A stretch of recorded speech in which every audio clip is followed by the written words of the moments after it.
Welcome to Ultimate Survival Gear. Today, as you guys can see yet again, I have some Vibram shoes for review. Let's take a look. So they're quite popular actually. The model is Vibram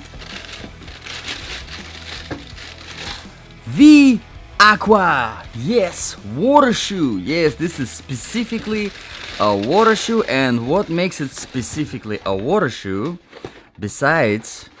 Let me close that box and get it out of the way. Besides the straps, the securing straps that are going around it, which I kind of do like, are the pores in the outsole. And you can see through them. You see this? They actually, yep. So basically the drainage vents. Overall, I would say probably of all the Vibram shoes that I reviewed on my channel so far, these are closer to being my favorite out of Vibram only, not of all the barefoot shoes or minimalist shoe. So let's start the review. As some of you already know, this review is specifically for my Ultimate Survival boots section. Yes, and I know these are not boots, but if you were in a survival situation, you were wearing your tactical backpack, your survival backpack, you had all your tactical gear on you, your vest, your weapon, everything, your boots, right? You were going. And now you got to, I don't know, the river, and you had to cross the river. Or you got to the point where you needed to do a quick scoop around the neighborhood or climb something up, and you wanted to change and put a very light, barefoot minimalist shoes that you have in your backpack, specifically for, for water situations, for being quick, running, climbing, stuff like that. And this was in your backpack. Would they be good for this purpose? Well, let's find out. How do we make the judgment? We make the judgment based on 8 different criteria. Let's begin. Criteria number 1, comfort level. And in order to test the comfort level of all the shoes and boots that I review on this channel, I do a 3-mile run, non-stop, and then a 5-mile walk. Again, no stop, no pause in between. Continue wearing the shoes for the rest of the day, so the total wear time is about 8 hours.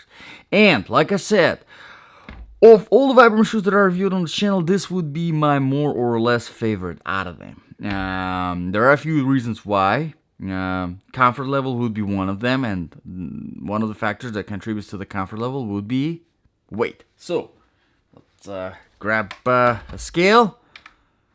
And this is now 9.5, 10. And it is 4.7. As you can see, this is not bad at all. Actually, excellent weight for a minimalist shoe. Fantastic. So that's one of the factors that contribute to the comfort level. Another one being the flexibility of the bottom sole. As you can see here, it is super flexible, so you can run properly in these without any problems. The inner sole, it does have a little bit of jelliness to it. I honestly wish there was a little bit more cushioning, but that's fine. That's just me. Now, from the inside, this material, one of the more pleasant materials to the touch of your skin. I mean, other Vibram shoes. Some of the shoes the Vibram has, they're just ridiculous. Yeah, they're just stupid, honestly. I don't get them.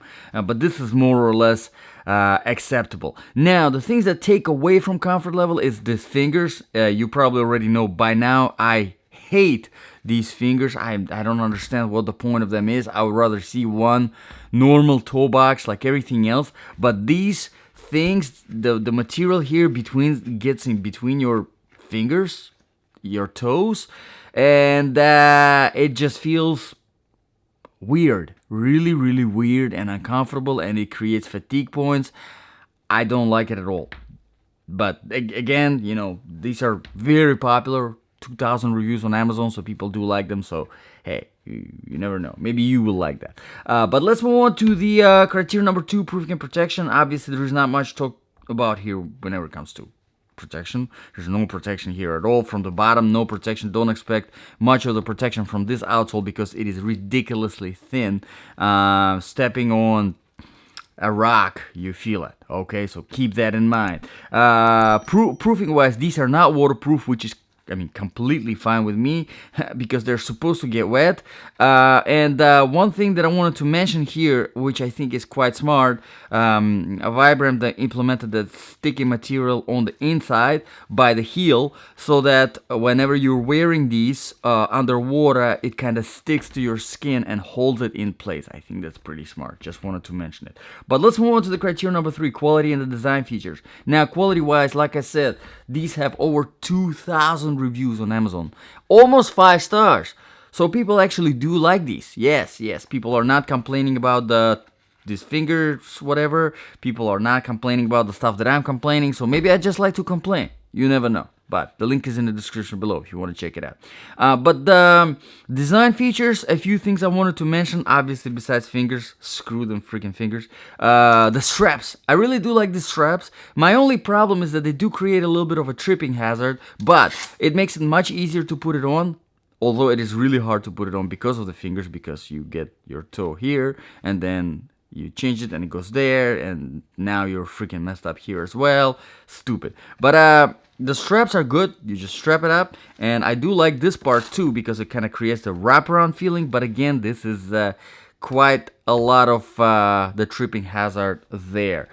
So just keep that in mind. Let's move on to the criteria number 4, outsole traction stability. Now, whenever I do my run and my walk, I do it on a variety of different surfaces, starting with an older asphalt, and the newer tarmac, then dry sand and wet sand, wet grass, dry grass, and then going to the rocky road, and then into the trail, and then from the trail to the concrete, rubber, and marble tile, and then the rock wall.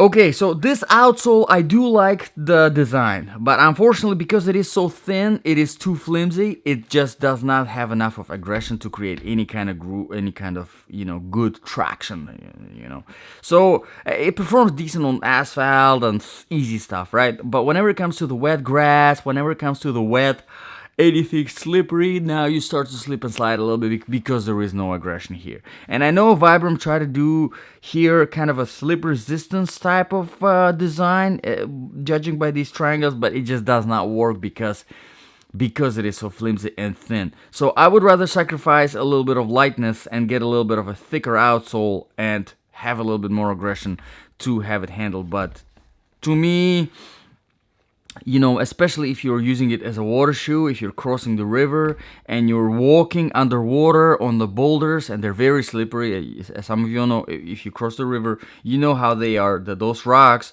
the underwater rocks, they're very, very slippery. Some of them are ridiculously slippery. This is just, I wouldn't want to lose a balance, and yeah. You get the point. Let's move on to the criteria number 5, temperature. Now, these are probably the most breathable of all the Vibram shoes, which I do like.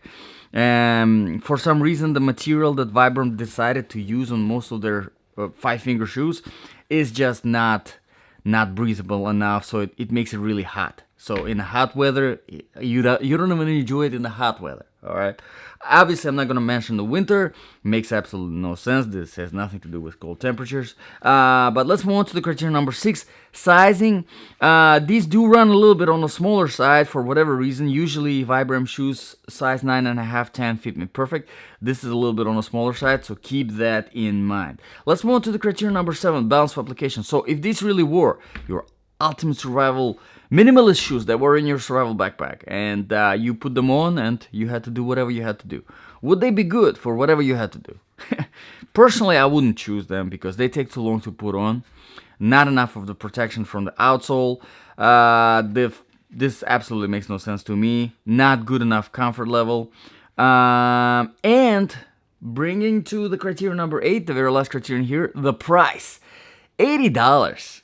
I mean, it's not as expensive as some Vibram shoes because they have shoes for $120, which is absolutely ridiculous.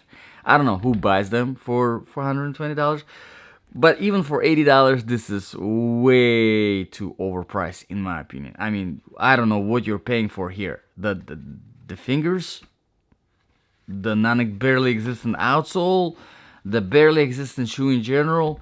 So I don't know. It's up to you guys.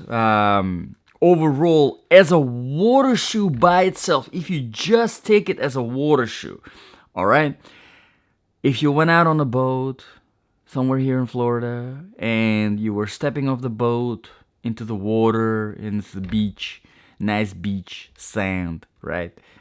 There's no sharp, there's nothing, there's nothing serious at all. It's just you're having fun hanging out. Yeah, that would be good, okay? But then so is the $20 Chinese water shoe that is available on Amazon. would be just as good. But anything serious, crossing a river somewhere on the Appalachian Trail, or I don't know, whatever you think about, it's serious, right? Whatever you consider serious, I would probably look around some more. So let me know in the comments below, guys. What do you think about this shoe? What do you think about this review? If you have any review suggestions, drop them in the comments below and I'll be happy to address them. Thank you very much, guys, for watching. This was Ultimate Survival Gear. I'll see you guys in the next video.